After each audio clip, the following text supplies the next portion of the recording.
juiciest tales, reality fame, and all the while. In 2016, on the same day that the man behind the curtain of Crazy Days and Nights was sued for child support, the acclaimed Vanity Fair, yes, Vanity Fair, continued to pull back the curtain on who Enty Lawyer really was, even though at that point it was yet to be revealed that he was really John Nelson. They continue to show that he was lacking the connections that were needed for these wild tales that he would spin.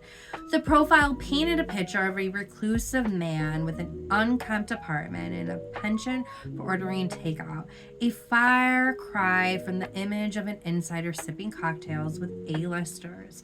One of the article's most damning revelations came from Nelson himself, who admitted, "I don't vet any of the information I get." This shocking confession struck at the heart of his blind's credibility, underscoring their reliance on hearsay rather than firsthand knowledge. They note, Enty operates with the belief that he is under minimal threat of legal repercussion, and he is used to publicists turning a blind eye to his items. Therefore, he says, no celebrities are immune to being subjects on Crazy Days and Nights. Still, he has a code. When it comes to the reveal process, he says he won't out anyone. He won't talk about people's children. And he publishes kindness items about stars who do charitable acts sans publicity. It's this whole culture of, oh, I have to stay in front of the cameras, he says. That's the kind of behavior I really don't like. That's the kind of thing I expose. And he doesn't always stick true to this code he says he has. The article highlighted Enty's pivot to increasingly outrageous content, from salacious celebrity hookups to sprawling conspiracy theories about Hollywood's elites. Yet when pressed about these claims, he doubled down, insisting, "You don't have to believe it. I don't care." This quote perfectly encapsulates the site's ethos: entertainment over truth. Despite the expose, Vanity Fair acknowledged that Crazy Days and Nights remained wildly popular.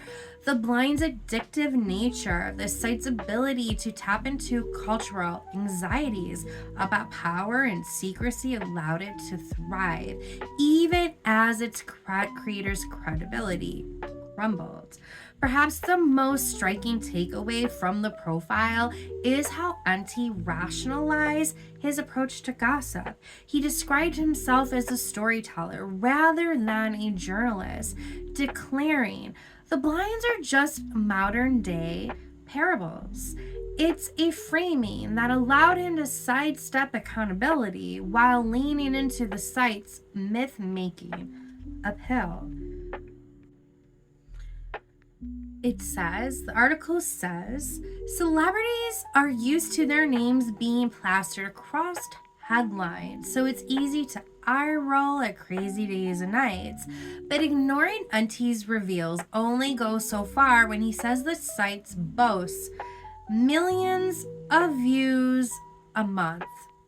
And sure, Enty's blinds and reveals can be wrong, but he claims to be quite discriminating. While smaller blinds sourced from eyewitnesses get revealed on a daily basis, larger blinds are only revealed if Enty has a direct line to them. In the end, the Vanity Fair article didn't bring Enty's empire crashing down. Instead, it cemented his status as one of the most polarizing figures in modern gossip, a man whose work blurred the line between fantasy and reality, leaving readers to decide which was it. Then just over a year later is when he launched his Patreon podcast. Tune into the buzz, it's the talk of the day. From Bravo shows to the latest celeb spree, we've got the tea, come sip it with me. Danny Goss and the girl pop culture expose. We're spilling all the secrets every single